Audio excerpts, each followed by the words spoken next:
Hello everyone, welcome back to the page. So today is the 100th video, like 100 book review, and this also is going to be very simple and sorted because the book is very simple. The book is not simple, but the book is very small, and if you want to read this book, you can read if you have any problems in if you're any facing any problem regarding your stress, anxiety, or something.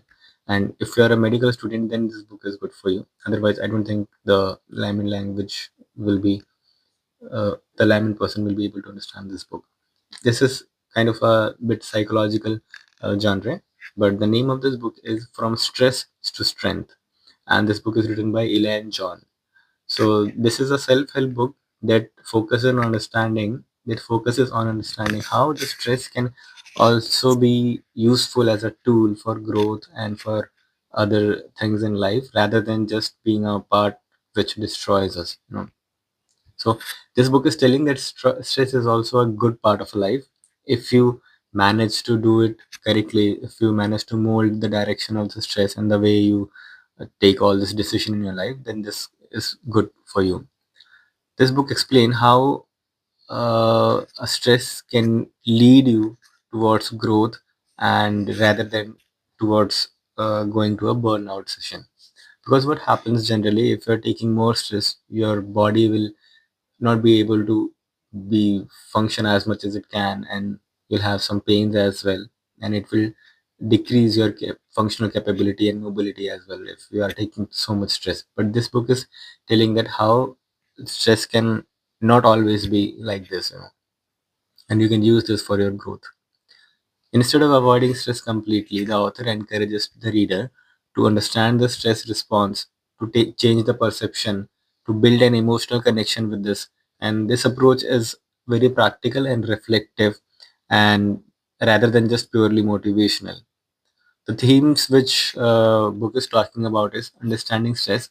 So the way people understand stress is not that much uh, good, or maybe I'll say people misunderstand this stretch because the stress is actually how your body and mind respond to the pressure, and why stress occur. You have to know all these parameters, and but there's a difference between the helpful and harmful stresses. There are some stresses which is helpful for you, which will have good effects, and there are very few stress which actually harms yourself, like mental health has become very weak or very worse after all this taking all the stresses. That's why people say you don't take stress.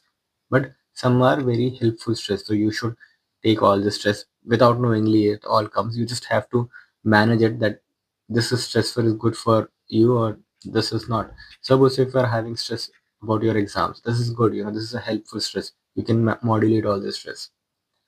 Second thing is changing the relationship with the stress. So you have to first accept it and reframe the challenges and responding accordingly instead of just reacting emotionally. Like why you're having all these things. I know sometimes it also happens with me, but I'm trying to do things according to this book also, because it's been a long time I have read this book and I have to read uh, reread this book. And third thing is building inner strength. So this book shows that emotional intelligence is a very good thing. So you have to build emotional intelligence, emotional strength, mental clarity, and the ability to stay calm during all this difficulty situation which you are facing in life right now. This book also talks about personal relationship and personal responsibility and reflections toward others.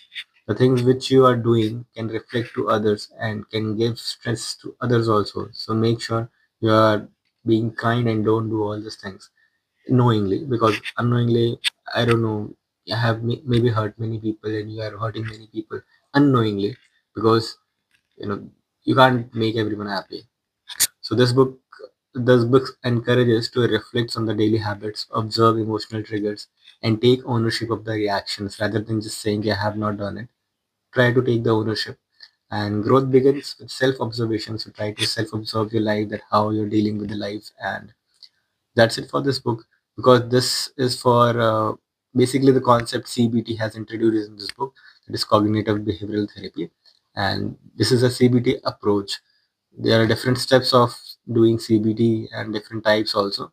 So if you want to read this book, you can have it in your shelf. Thank you so much, and see you next year.